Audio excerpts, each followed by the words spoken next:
नमस्ते जी। जनक नंदिनी ज्योतिष में आप सभी का एक बार फिर से स्वागत है। पिछले वीडियो में मैंने कहा था कि राजनीति के बारे में विशेष बातें मैं आदरणीय प्रधानमंत्री श्री नरेंद्र मोदी जी की कुंडली को सामने रख करके समझाऊंगा। आप इसका अर्थ यह कदापि ना ले लें कि नरेंद्र मोदी जी एक सफल हैं राजनीतिज्ञ, इसलिए मैं उनकी कुंडली रख रहा हूँ। मेरे पास और भी कई राजनीतिज्ञों की कुंडली है। यदि आपके पास भी किसी ऐसे व्यक्ति की कुंडली है जो राजनीति के तौर पर खासा प्रसिद्ध रहा हो, सफल रहा हो, उसकी कुंडली का डिटेल्स यदि आप देंगे तो मैं उसकी कुंडली पर भी चर्चा करूंगा। जो ज्योतिष की व्याख्या का कायदा है, नियम कानून है, जो मैंने बताया है, उसी के आधार पर मैं समझाऊंगा, बताऊंगा। आप उसका भी खुद देख सकते हैं कि परिणाम क्या हो रहा है।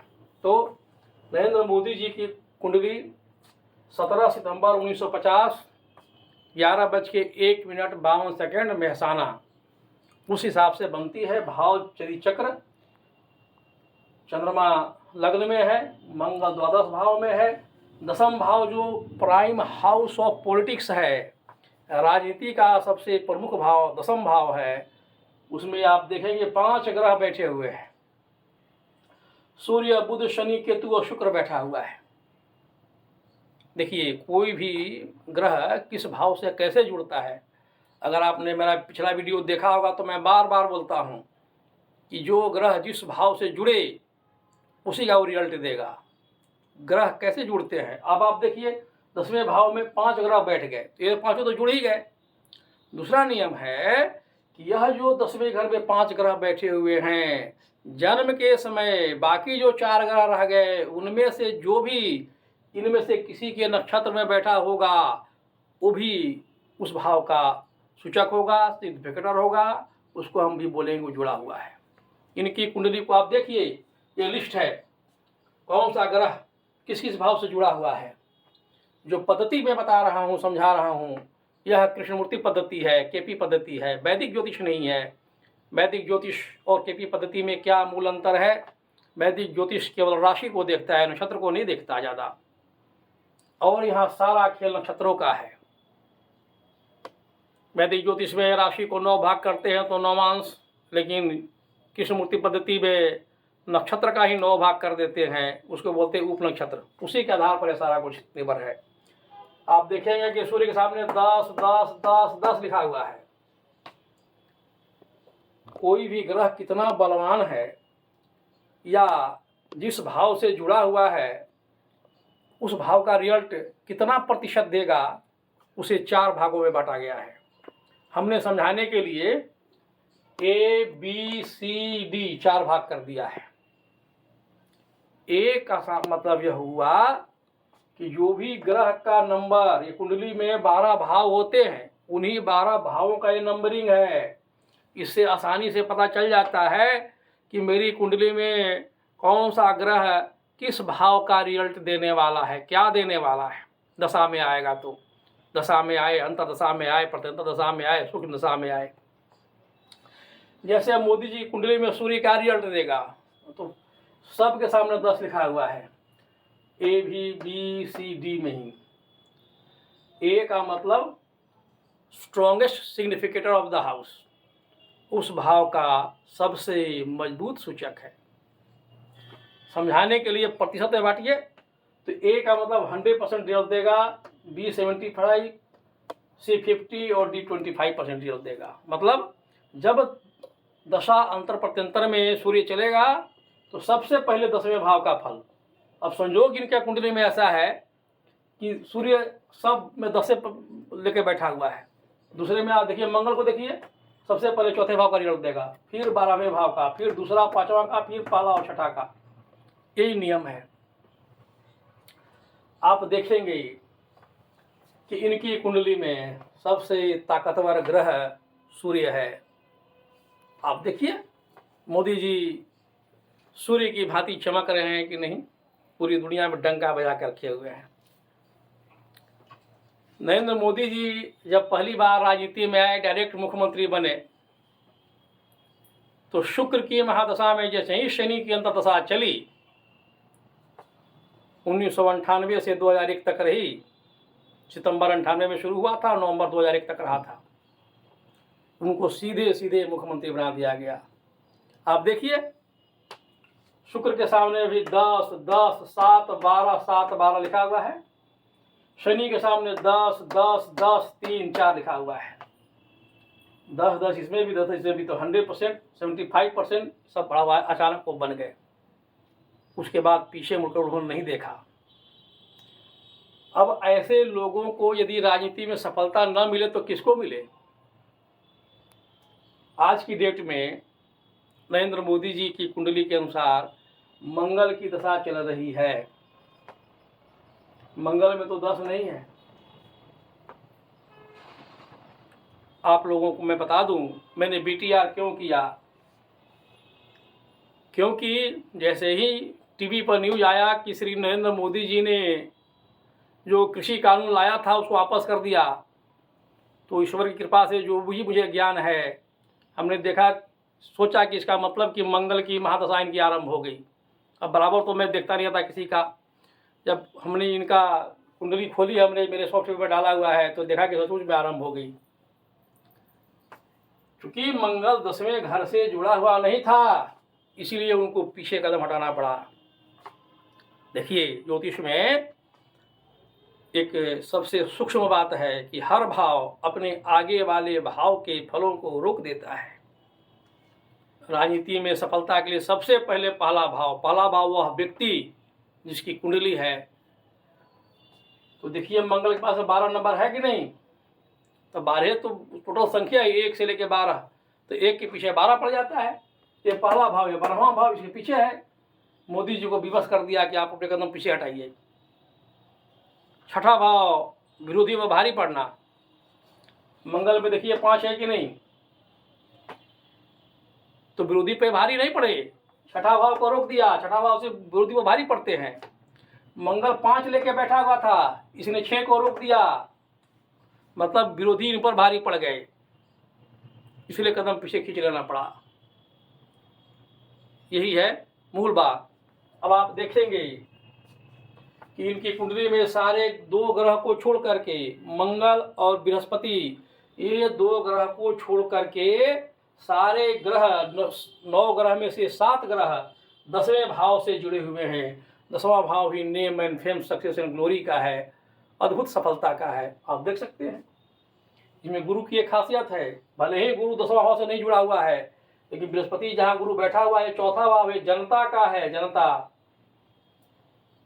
छठा भाव जनता का, लोकप्रियता का। बृहस्पति की दृष्टि कभी भी खराब नहीं होती। चौथे भाव में बैठा हुआ बृहस्पति 10वें भाव को देख रहा है, भले ही उसका सूचक नहीं है, उसमें बैठा हुआ नहीं है, लेकिन उस भाव को देख रहा है, 10वें भाव को।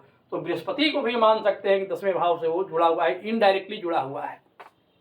तो भाई 9 में से 8 भाव 10वां भाव से जुड़ा हुआ है, इसलिए इनको सफलता मिलेगी।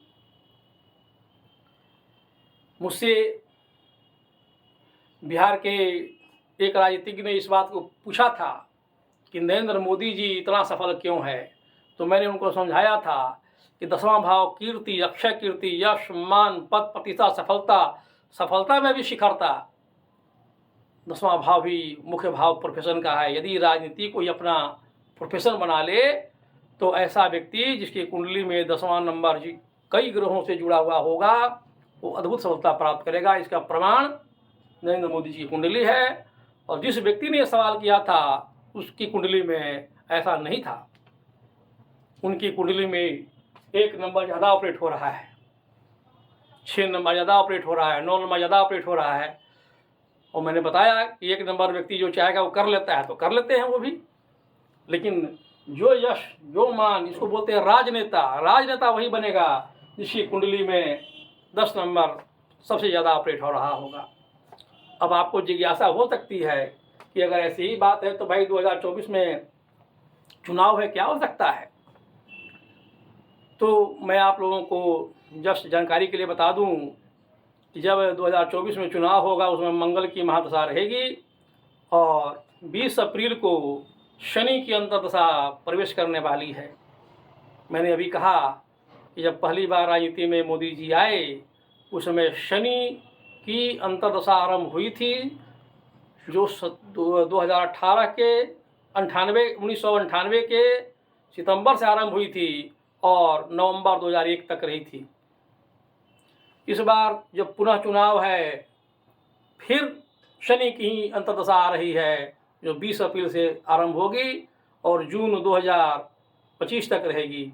आप शनि को देखिए, 10 नंबर 10 नंबर 10 नंबर, निसंदेह व्यक्ति शानदार सफलता प्राप्त करेगा। देखिए होता क्या है कि भाई चुनाव की घोषणा तो चुनाव आयोग करता है, जिस दिन चुनाव होगा परिणाम आएगा यह सब तो वो निर्धारित करता है। तो जिस दिन घोषणा होगी मैं पुनः नरेंद्र मोदी जी के बारे में एक वीडियो अवश्य डालूंगा। मैं हर बार करता हूँ, मैं लिख देता हूँ, वो अलग कहानी। अब किसी भी व्यक्ति को राजनीति में सफलता प्राप्त करनी है तो क्या करना चाहिए। अब चुनाव का डेट तो किसी के हाथ में है नहीं, वो तो चुनाव आयोग डिसाइड करेगा। तो आप क्या कर सकते हैं, जो भाग्य में लिखा है वो नहीं मिट सकता। तो ज्योतिषी क्या करता है, सब बंडलबाजी है नहीं। ज्योतिषी आपको बताएगा कि कौन सा काम कब करना चाहिए। जैसे आपको कहीं जाना हो और आपको मालूम नहीं है, आप बढ़ते चले जा रहे हैं, जाकर जाम में फंस गए।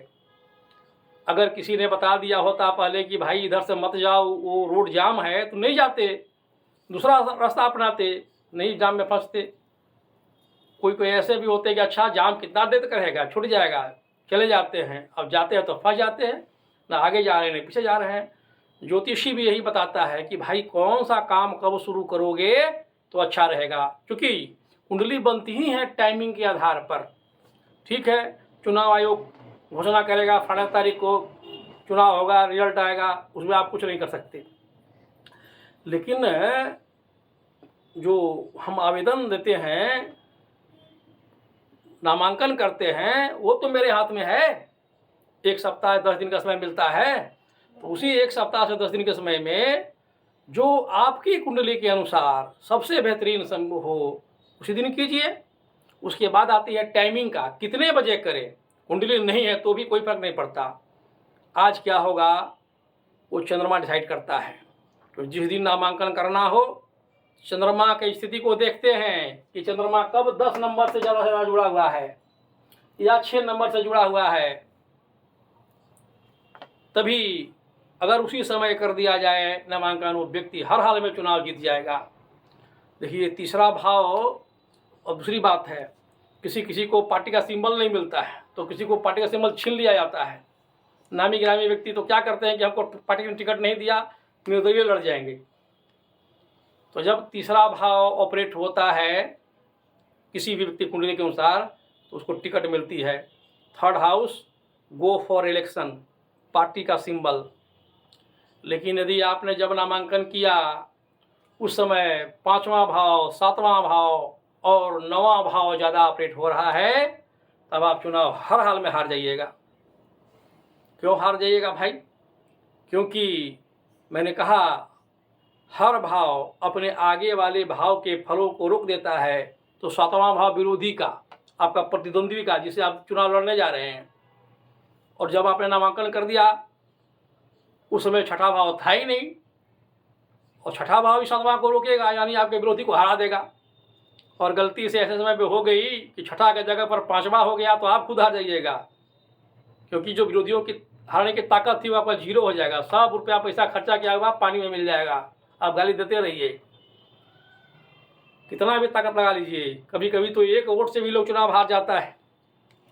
कोई 150, कोई 30, 35 वोट से चुनाव हार जाता है। वाजपेयी जी को देखिए, सरकार गिर गई थी ना एक वोट से। ए रामविलास जी के पास था, उन्होंने नहीं दिया। बाद में जब पूछा गया कि भाई आपने क्यों नहीं दिया, क्यों नहीं बचाया, तो हमसे मांगा ही नहीं गया। ये अलग कहानी है। तो चुनाव में टिकट मिले या न मिले, जब आप नामांकन करने जाते हैं उस दिन, पहले दिन का चयन किस तारीख को, फिर उसके बाद मुहूर्त का कब करें, और उसमें भी पेच है कब दस्तखत कर दें, वही माना जाएगा। साइन किया माना गया, उसका चयन यदि आप करते हैं तो राजनीति में सफलता अवश्य मिलेगी।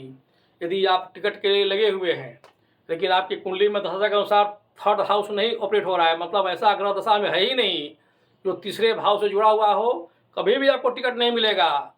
तो भाई वैसे समय में ज्योतिषी ही तो बता सकता है कि टिकट के लिए पैसा फेंकना सही है कि गलत। आप कितना भी पैसा फेंक लीजिए, अगर तीसरा भाव को बताने वाला ग्रह दशा में नहीं चल रहा हो, महादशा हो, अंतर हो, प्रत्यंतर हो, सूक्ष्म हो, आपको किसी भी सूरत पर टिकट नहीं मिलेगी।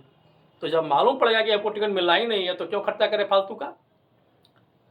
इसी तरह से राजनीति में एक ज्योतिषी मदद कर सकता है।